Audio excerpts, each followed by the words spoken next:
Masi Cho and Edante, Jennifer Bowen, CA, Samboke Gutsi Ati. Good afternoon, Gunachish. Thank you for joining me today. And thank you to the organizers of sharing our knowledge, for accepting my application to present here today on copper use among the Northern Athapaskan tribes. I would like to begin by acknowledging the lands of the Tlingit, Haida, and Tsimshian peoples, past, present, and future, while recognizing and respecting their cultural heritage, beliefs, and relationships to the land. My name is Jennifer Bowen. I was born in Yellowknife, Northwest Territories, and raised by my Scottish-Canadian father, John Bowen. My mother was Christine Dragies of Enoda, also known as Trout Rock, located on the north shore of Great Slave Lake. Her parents were Henry and Elizabeth Dragies, who moved from Enoda to Deda in the 1960s. My grandparents passed away from tuberculosis in the 1970s, shortly after I was born. My grandfather Henry was the son of Joseph Suzé Dragies, a signatory of Treaty 8 in 1928, and he is the son of Old Man Dragies, a chief who signed Treaty 8 in the 1900s in Fort Resolution for the Yellowknives Dene. Today I carry my parents' legacies with me, my father's steady guidance, and my mother's enduring spirit as I honor our cultural heritage. This is a picture of the only picture that I have of one of my great-great-grandfathers. It's Dry Geese, and he's in the green, and Benai is on the left. And it's a watercolor done by a French painter that just randomly came up on eBay, and we're, as a family group, we're really excited to find it. And the image is us paddling in a Voyager canoe in 1990 or 2000 to celebrate the treaty signatory of our families going across the Great Slave Lake. And the logo is our Yellowknives Dene First Nations logo that has the copper dagger situated at the end. And in the center of the logo, there's the lake, Great Slave Lake, and the two stars are our two villages that are in the Yellowknife area in the Northwest Territories. So currently I am a PhD candidate in art history and visual studies at the University of Victoria. My research explores Indigenous art, oral history, and contemporary art, focusing on how Dene's historical design and materiality intersect with contemporary fine art. Through my work, I seek to uncover the unique histories of marginalized artists, particularly within the remote Indigenous communities. Through this work, I seek to reveal the connections between our ancestral belongings and their continued significance in contemporary art practice.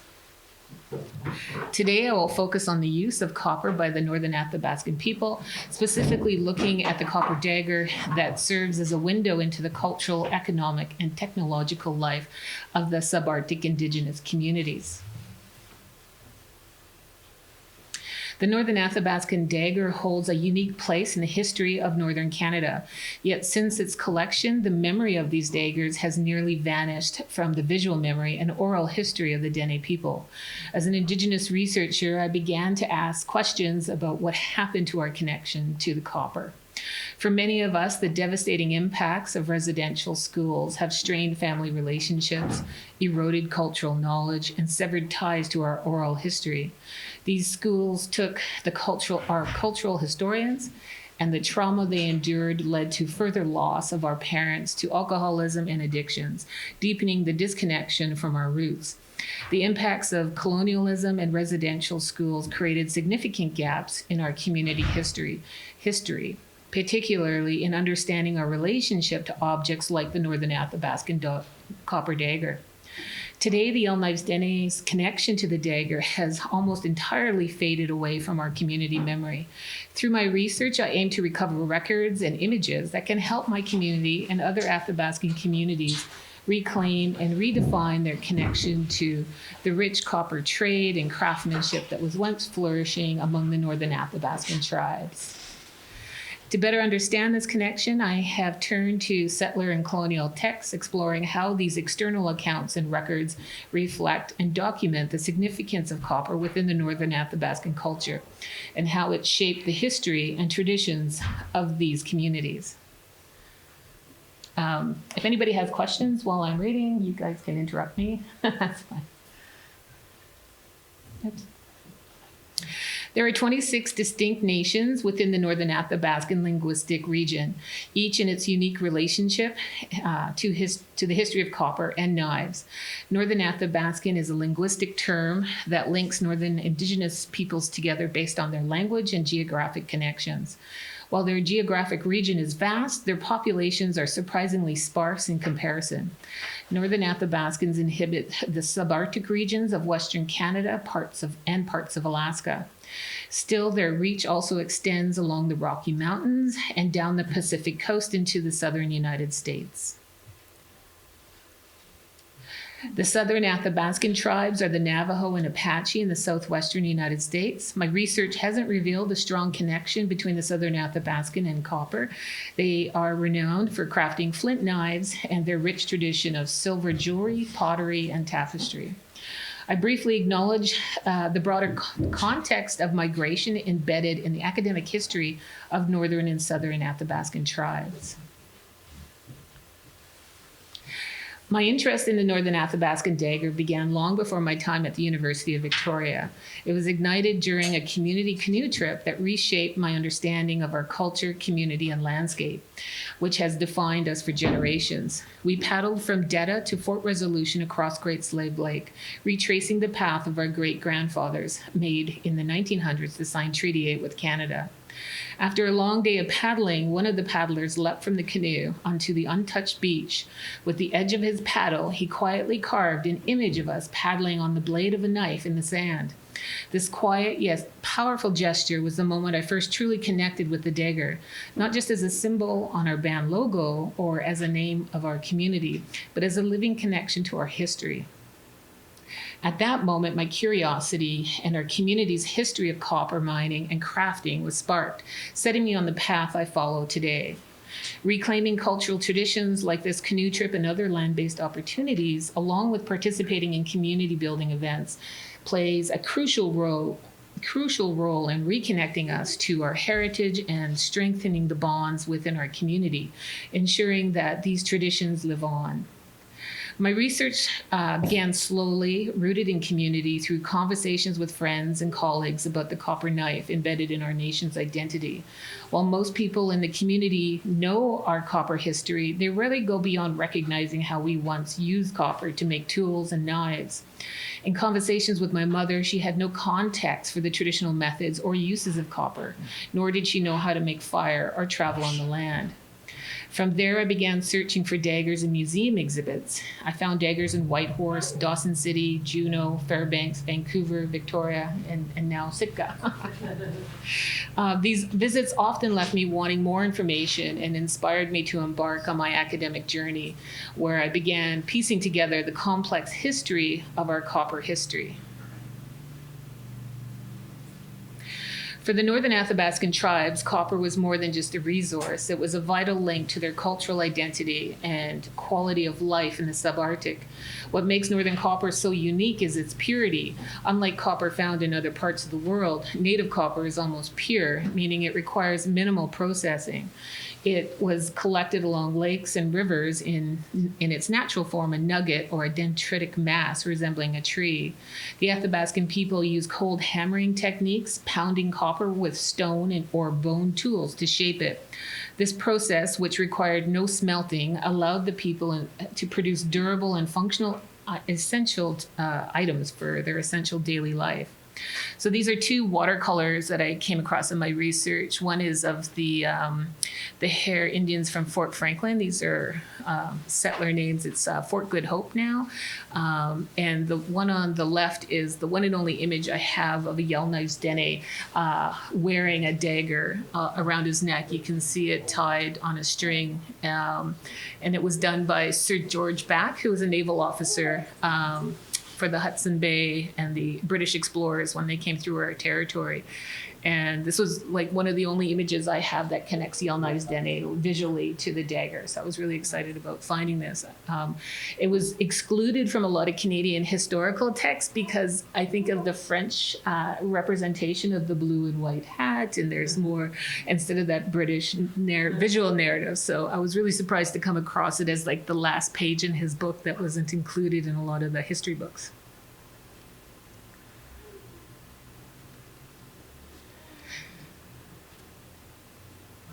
Because of its purity, Indigenous peoples could easily shape native copper by cold hammering. This technique involves pounding the copper with stones or bone tools to form it into various shapes. The softness and malleability of the pure copper allowed it to be worked directly, making it an invaluable source in a hunter's pouch. This allows them to change the shape of the copper to meet their needs, from an awl to a hook to a blade. As the copper is repeatedly struck, it becomes harder and more brittle due to the metal's molecular structure being compacted. This image shows an Athabaskan participant at a copper archaeology camp working a copper nugget into a tool. The individual uses stones to hammer and shape the metal, demonstrating traditional copper working techniques. The camp was a collaboration between Dr. Corey Cooper and the Atina Incorporated. Over time, the grains of compress and become brittle.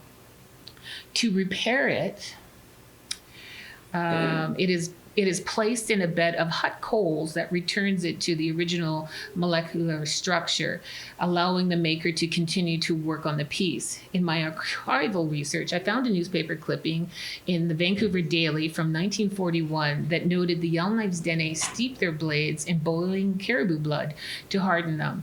It's the only record I found that mentions any kind of method used by the Yellowknives Dene.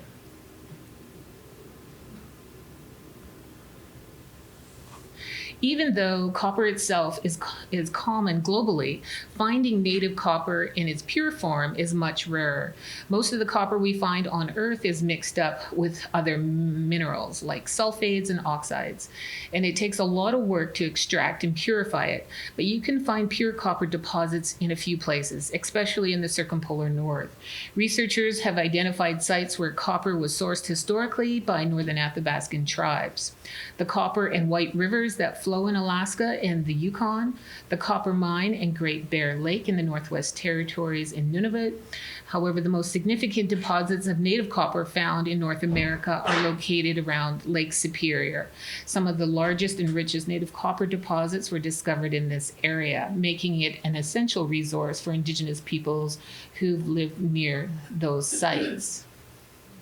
So these two maps are created from Corey Cooper's research that he's done in the last 10 years on native copper in the region.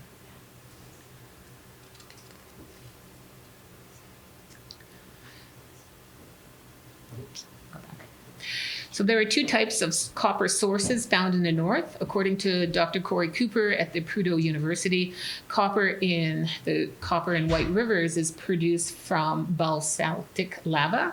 Basalt is a fine-grained volcanic rock that forms when low-viscosity lava cools rapidly, often trapping copper within its matrix. Over time, native copper deposits form in these spaces between the cooled basalt, making this a primary geological source of copper in regions where basaltic lava flowed have occurred.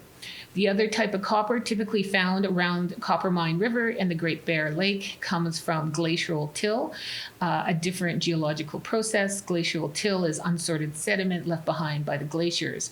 This natural availability of nearly pure copper was significant for Indigenous peoples in the north. It also created a unique social network of trade and conflict among various tribes. Approximately 30 daggers and knives are identified in museum collections in Canada and an additional 50 in museums worldwide. There are likely more knives and daggers in private collections that have not been identified because they remain in the open market.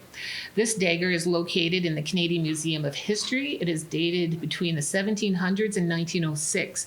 The dagger was collected in Dawson City, Yukon, where it may have been made or traded within the local network among the Indigenous people. The Trondek Wichin, like the Yellowknife's Dene, are not connected to their copper-making history. The records associated with the daggers are an example of the challenges museum staff face when managing or being responsible for the care of Indigenous objects without clear provenance, where the institution attributes the dagger to a nation based on a conversation with a private collector or a dealer. So here are the general characteristics that museums use to identify a Northern Athapaskan dagger. It has a Y-shaped pommel with rolled-in spiraled endpoints. The handle is wrapped with leather. However, I found some of the handles were wrapped with various types of materials like spruce root to soften the grip of the handle.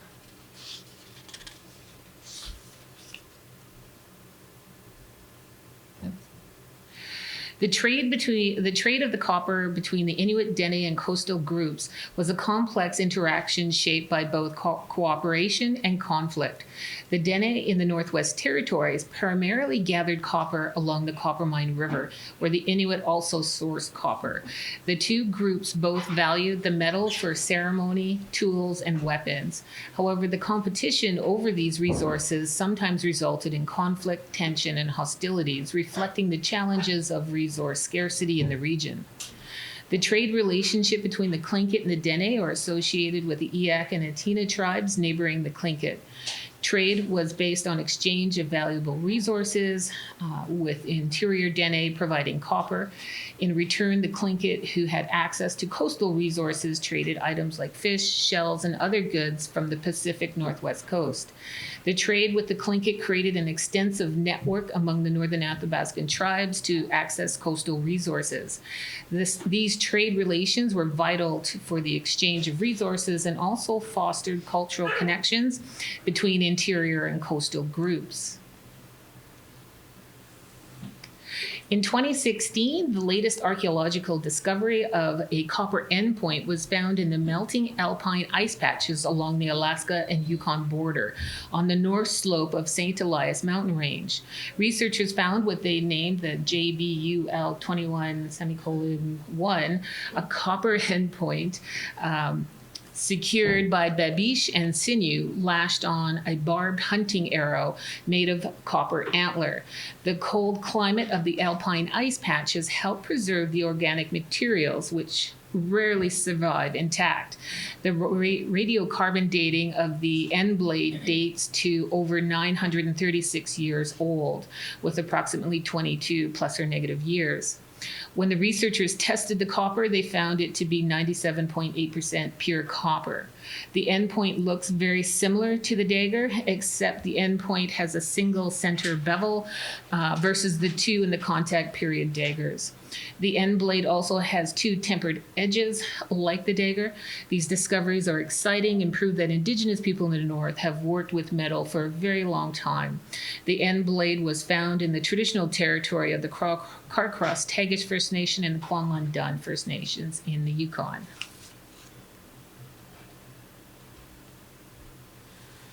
Copper sourced from rivers and lakes across the north held immense cultural, spiritual, and practical significance for the Dene people. The Dene believed that all elements of the land, including minerals like copper, were gifts and spiritual forces and thus carried great power. Copper was not just a practical gesture for crafting awls, fishing hooks, and arrowheads, but was also embedded in Dene cosmology and oral traditions, often linked to the concept of the land as alive and interconnected with the people. Stories among the Dene, such as those about the discovery of copper, often carried moral and legal lessons for the people. The Dene approached copper with reverence and treating it as a good to think with, reflecting both on their respect for the land and the understanding that using copper carelessly could disrupt the balance between people and the environment. Thus, copper held a dual role as a tool and a material with spiritual significance that reinforced the Dene people's connection to the land. This is the one and only copper knife that has been found in the Clecho territory. It's located at the Prince of Wales Northern Cultural Center in Yellowknife is where this one's located.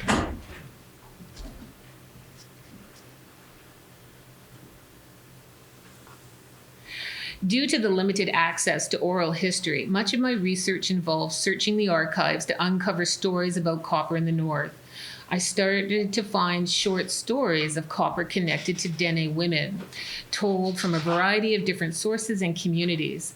One story is the Lady of the Falls. This spiritual site, located in the traditional territory of the Dene Slooney on the eastern side of the Great Slave Lake, is where people gather annually to honor their ancestors, pray for healing, and to celebrate their cultural traditions. The oral history of Lady of the Falls goes back to a time when giant animals roamed the earth. Driven by hunger, Dene Slooney hunters harvested a massive beaver. An elderly Dene woman wanted some of the beaver's blood, but was denied because there was not enough to go around.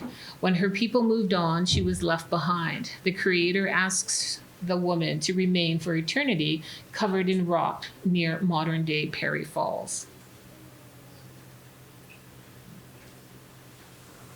Another story I found in the Book of the Dene, published by the Government of the Northwest Territories in 1976, might be connected to the Lady of the Falls. The stories were collected by Emile Petitot, a French priest from the Oblates, who transcribed stories from the Dene between 1865 and 1879. These stories illustrate how copper sits at the intersection of floating time and archaeological history. Floating time is a term coined by two American ethnographers who conducted research in the Clecho region in the 1970s. It became a category used to describe oral histories shared by Dene elders that could not be aligned with within Western timelines.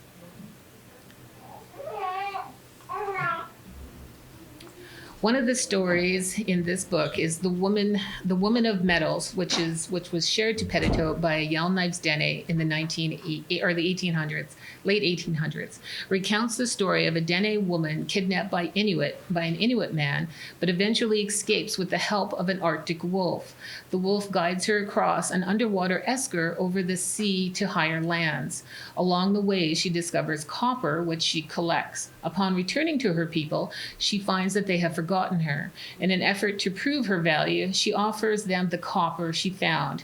However, after leading them to the source of the copper, they turn on her violently and abandon her on the tundra. In her sorrow, she begins to sink slowly into the ground. Over time, the people offer her meat in exchange for copper until she completely disappears into the earth, taking the copper with her. The last story of the Copper Woman comes from two Indigenous researchers from Northern Alberta. They recount the story of the Copper Woman told by the people of Cold Lake, Alberta, and Lake Athabasca. So the story goes, a long time ago, a woman found copper, and it was just like water money. The woman always returned there. She told the people of her discovery, and they went there too, but she did not want people to go there. Both the Inuit and the Dene Slooney began taking copper. The woman took the yellow money and sunk it into the water. All you can see is her hair in the water. They call her on the place where she sits Tatsi Aku Thida Huli, the old woman sitting there. Today, a woman can go there and ask for anything, miracles, tools, cups, and knives, and you will receive it. So René Fumalo, another Oblate priest and a Dene historian, describes the Lady of the Falls' spiritual significance. Every August, the Dene Slooney and SOK gather at Lady of the Falls in a week-long pilgrimage to meet again their parents, grandparents, and great-grandparents, to celebrate their achievements, their pains and loves, to celebrate the creation and the creator, to celebrate themselves. They come to visit Tetsiyaku Thida, the old lady who sits in the river, who has been sitting there for 10,000 years, or is it 100,000 years? Tetsiyaku Thida is not a wooden or plaster statue. She is a living water and free spirit. She is one with the eternal power who loved her into existence. She is the goddess of the origin and regeneration. After the yearly pilgrimage, the Dene leave their camp with only their footprints remain on the sand. The boats steadily ride the waves, and the Dene know where they come from through time. They know where they are going through life. René Fumeau, 1990s. The Copper Woman narrative exemplifies floating time. Stories like this transcend specific linear Western timelines and instead unfold in a timeless, cylindrical manner. The woman's journey through the vast landscape, her interactions with animals and elements, and her eventual transformation into the land itself all reflect the fluidity of time in Dene oral histories. This floating time allows for the blending of both myth, history, and lived experience, situating the story within a cultural framework where events are not bound by strict chronology, but instead by their lasting significance to the community. The Athabaskan people and the nations along the Pacific coast had very different ways of working and living with copper, which is reflected in their cultural differences. Athabaskan people in the eastern interior subarctic were highly nomadic and moved regularly, carrying everything. Their mobile nature of the Athabaskan people produced a very pragmatic aesthetic style where copper was shaped and reshaped as needed. The history of the dagger is woven through multiple connections and disconnections throughout history. It is a complex history to tell from 26 separate nations of Northern Athapaskan people. Each has a unique history and relationship with copper and daggers. Indigenous people and artists are beginning to reconnect with their historical connection to copper through contemporary artistic expression that include the refabrication of daggers. Discoveries in the melting ice patch may still connect us further to understanding the technology used by our long ago people. Indigenous people's relationship with copper floats outside the concepts of a atemporal container of written histories, events, and movements and time frames used by the settler colonial state. Indigenous people's knowledge systems are complex and woven together with oral histories, stories, songs, dance, and visual arts as forms of self-identity, but also a form of self-government. Masicho Gunachish. Yeah.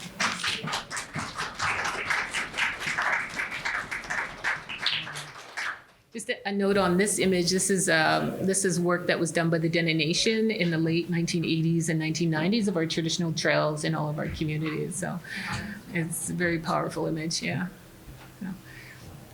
So I don't know if I have time for questions or any comments, or if there's anybody who wants to comment on their own bit of history that they might know about the Athabaskan dagger history. I welcome you to offer.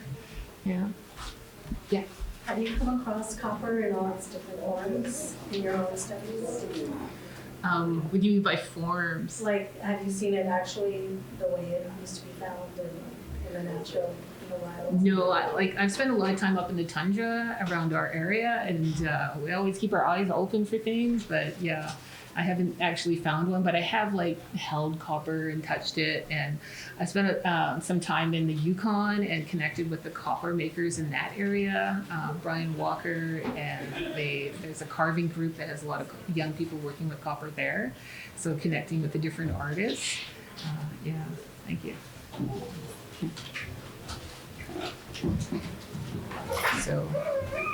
Yeah. I mean, I'm always curious about the trade networks and how copper just gets around this entire area. So I was curious, what sort of trade goods are Dene and Athabaskan people able to get often for copper, because it's such a valuable resource for people. Like, what were they receiving? Yeah, what were they in exchange? Yeah.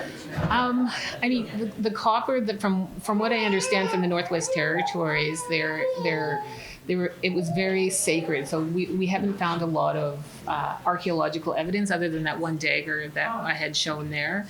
But I think I don't have a whole listing in my thoughts right now. But we did trade for either wives or sleds, or there's a whole bunch of things that would be included in the trade. So yeah, it was very complex. Yeah. Ready? Yes, thank you.